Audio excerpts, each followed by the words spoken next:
आप सभी का स्वागत है आपके अपने YouTube channel number 1 MCCF section में। मैं हूं अभिषेक मिश्रा और इस वीडियो के माध्यम से हम कक्षा 10 के चैप्टर 5 समांतर श्रेणी के एक्सरसाइज 5.3 के क्वेश्चन नंबर 7, 8 और 9 के बारे में जानेंगे। तो सबसे पहला क्वेश्चन है 7 नंबर क्वेश्चन। देखिए कि class 10th chapter 5 exercise 5.3 NCERT maths. देखिए तो देखिए सबसे पहला क्वेश्चन है इस वीडियो का 7 नंबर क्वेश्चन है।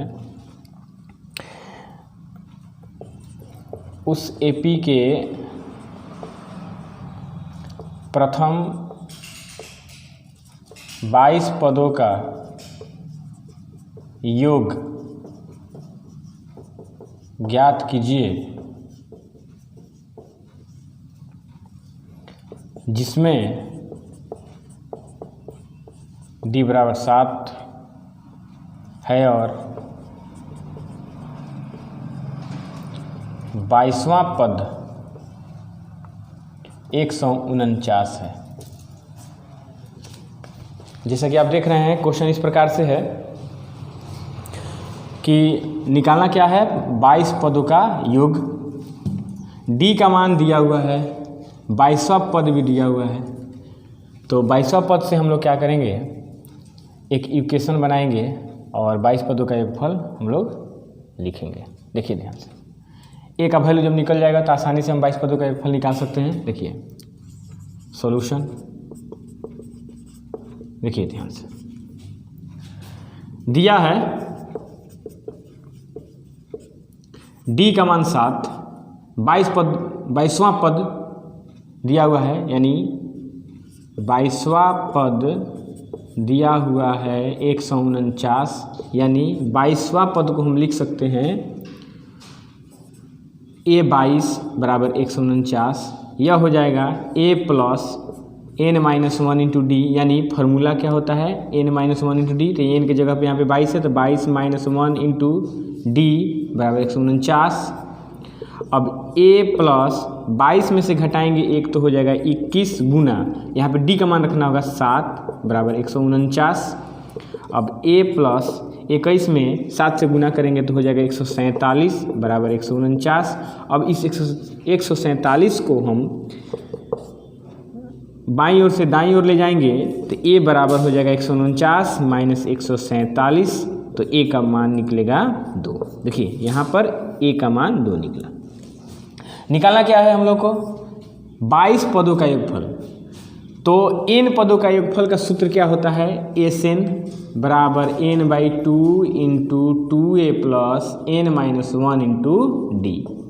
देखिए ध्यान से, तो यहाँ पे 22 पदों का योगफल निकालना है, यानी n का मान यहाँ पे 22 होगा। अब n की जगह 22 रखेंगे, a की जगह a का मान रखेंगे, d की जगह d का मान रखेंगे, तो हम लोग 22 पदों का योगफल ज्ञात कर सकेंगे वो भी आसानी से। तो n का मान 22 है, फिर बराबर n का मान 22 है बटा 2। देखिए ध्यान से, फिर 2 गुना a का मान कितना है जी, अभी हमने निकाला है 2 प्लस n का मान 22 - 1 इंटू डी का मान कितना है, दिया हुआ है 7। अब देखिए 2 से भाग देंगे 22 में तो 11 भागफल आएगा, गुना 2 दूना 4 हो जाएगा, प्लस 22 में से घटाएंगे 1 तो 21 सत्ते 100 कितना होता है 47। अब देखिए 11 गुना 4 में जोड़ेंगे 147 तो कितना होगा 151। अब 11 में गुना करेंगे 151 से तो आ जाएगा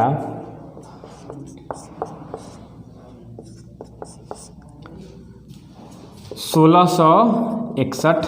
यही हमारा आंसर हो गया। तो देखिए अब हम लोग क्वेश्चन नंबर 8 को सॉल्व करेंगे। तो इस क्वेश्चन में क्या दिया हुआ है, दूसरा और तीसरा पद। तो दूसरा पद दिया है 14 और तीसरा पद दिया है 18।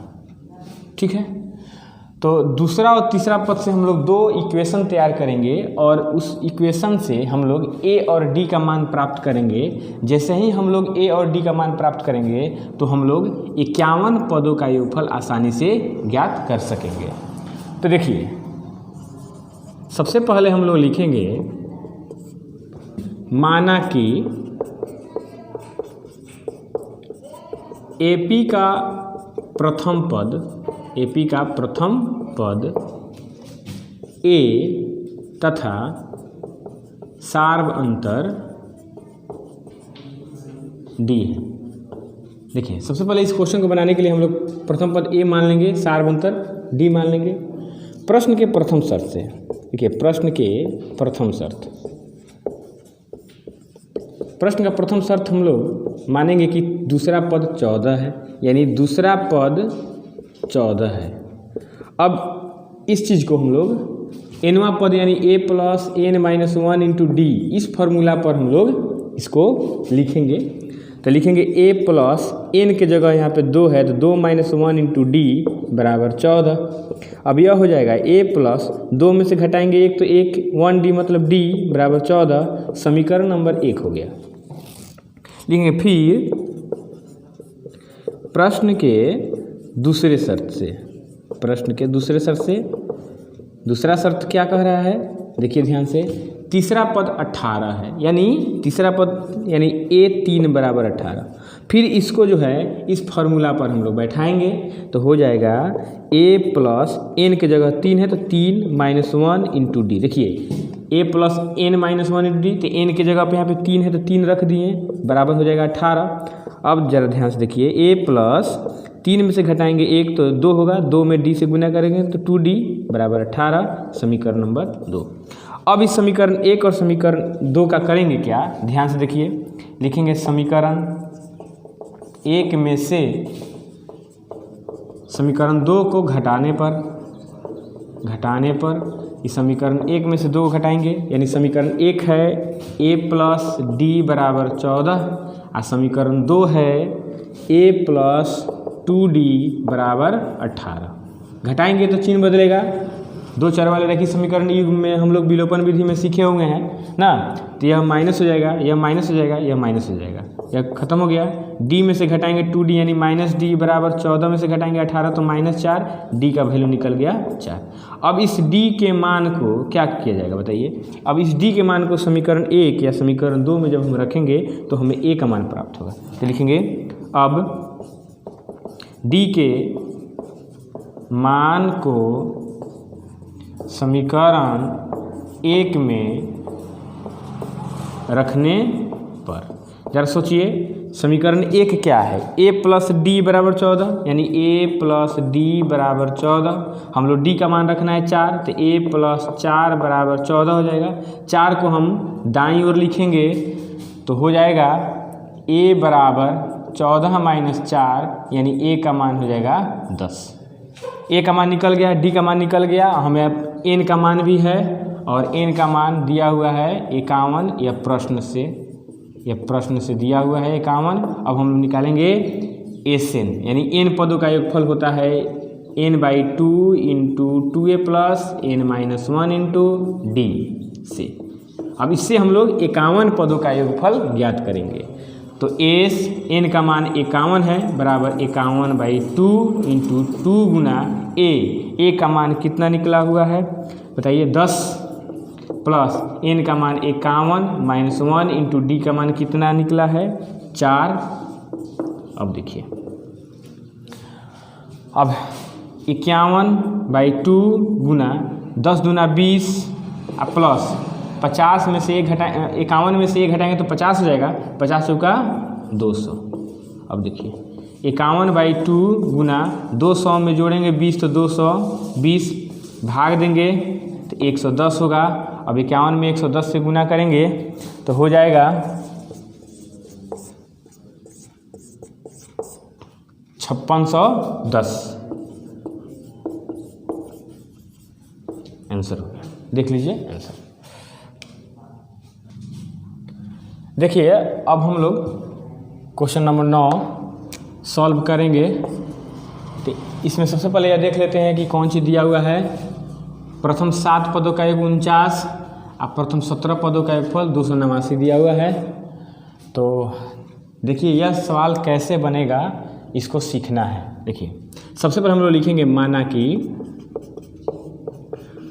कि एपी का प्रथम पद, तो जैसे कि हम जानते हैं कि एपी का प्रथम पद ए होता है तो ए मान देंगे, तथा सार्व अंतर, इसका सार्व अंतर डी होता है तो उसको डी मानेंगे। ठीक है। प्रश्न से 7 पदों का योगफल, यानी 7 पदों का योगफल कहने का मतलब है S7 बराबर 49। ठीक है। फार्मूला हमको मालूम है Sn बराबर n/2 into 2a plus n-1 into D. ज़रा सोचो, Sn बराबर n/2 into 2a plus n-1 into D. यहाँ पे n के जगह पर 7 है तो इस फार्मूला में जहाँ जहाँ n है वहाँ पे हम लोग 7 रख देंगे बस। तो इसको रखेंगे S7 का मतलब हो गया 7/2 into 2a plus 7-1 into D बराबर 49। अब इसको हटा देंगे तो यह हो जाएगा 2a प्लस 7 में से घटेगा 1 तो 6d बराबर, अब यह 7/2 को इधर लिखेंगे तो कैसे लिखेंगे यह समझिए। 49 या 2 चल जाएगा गुना में और 7 चल जाएगा भाग में, 7। अब देखिए 2a प्लस 6d बराबर 7 से 49 कटेगा 7 मरतबा, तो यह हो जाएगा 7 दूनी 14, और इसमें से काम करेंगे 2 का कॉमन निकालेंगे तो 2 से 2 भाग हो जाएगा तो बचेगा a, और 2 से 6 में भागने का बचेगा 3d बराबर 14, और a प्लस 3d बराबर हो जाएगा 14/2, यानी a प्लस 3d का मान हो गया 7, समीकरण नंबर 1। अब हो गया ये, इसका तो हो गया। अब क्या करेंगे, अब इसका निकालेंगे फिर प्रश्न से। तो प्रश्न से कह रहा है 17 पदों का योगफल यानी A17 बराबर 289। तो A17 को अब देखिए, अब इस फार्मूला में Sn है तो A17 यानी n के बदले में 17 है ना, तो जहाँ जहाँ n है वहाँ पे हम लोग 17 रखेंगे। तो देखिए कैसे बैठाते हैं इस फार्मूला में। तो देखिए 17/2 गुना 2a प्लस n है तो 17 - 1 इंटू डी बराबर 289। अब एक काम करेंगे, इसको हटा देंगे तो 2a प्लस 17 में से 1 घटेगा 16d बराबर हो जाएगा 289 गुना 2 बटा हो जाएगा 17।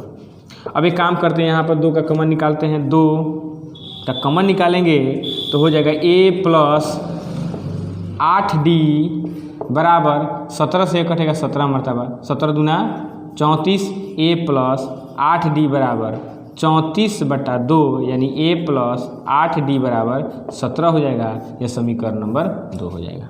अब एक काम करते हैं, समीकरण 1 और समीकरण 2 से हम चलते हैं, समीकरण 1 में से समीकरण 2 को घटाएंगे। तो देखिए समीकरण लिखते हैं, अब समीकरण 1 में से 2 को घटाने पर तो समीकरण 1 कितना है बताइए, a प्लस 3d बराबर 7, तो लिखेंगे a प्लस 3d बराबर 7, और समीकरण 2 कितना है, a प्लस 8d बराबर 17। ये माइनस हो गया, कट जाएगा, 3 में से 8 घटेगा -5d हो जाएगा, 7 में से 17 घटाएंगे तो -10 होगा, d बराबर -10/-5, यानी d का मान हो जाएगा 2। देखिए d का मान 2 निकला। अब इस d के मान को जब हम समीकरण 1 या 2 में रखेंगे तो हमें a का मान निश्चित रूप से प्राप्त होगा। तो लिखेंगे d के मान को समीकरण 1 में रखने पर, देखिए समीकरण 1 है a प्लस 3d, तो 3 गुना d का मान 2 बराबर 7, a प्लस 3 दूना 6 बराबर 7, a बराबर हो जाएगा 7 - 6, a का मान निकल गया 1। अब हमको क्या करना है ना, n पदों का योगफल निकालना है। ज्ञात क्या करना है, एन पदों का योगफल। तो एन पदों का योगफल का सूत्र क्या होता है, एस एन बराबर n by 2 into 2a plus n minus 1 into D. ठीक है, अब देखिए तो एस एन बराबर हो जाएगा एन बाई 2, यहाँ पे एन का मान नहीं है तो एन का मान नहीं रखेंगे, 2 गुना ए का मान रखेंगे 1 plus n minus 1 into D का मान हम लोग रखेंगे 2। अब देखिए N by 2 into 2 Ekam 2 plus N में 2 से गुना करेंगे तो 2n, 2 में 1 से गुना करेंगे -1 से गुना करेंगे तो -2। अब 2 से 2 कैंसिल हो जाएगा, n बाई 2 गुना बच जाएगा 2n, 2 से 2 कटेगा, n गुना n यानी n स्क्वायर, यह आंसर होगा। देखिए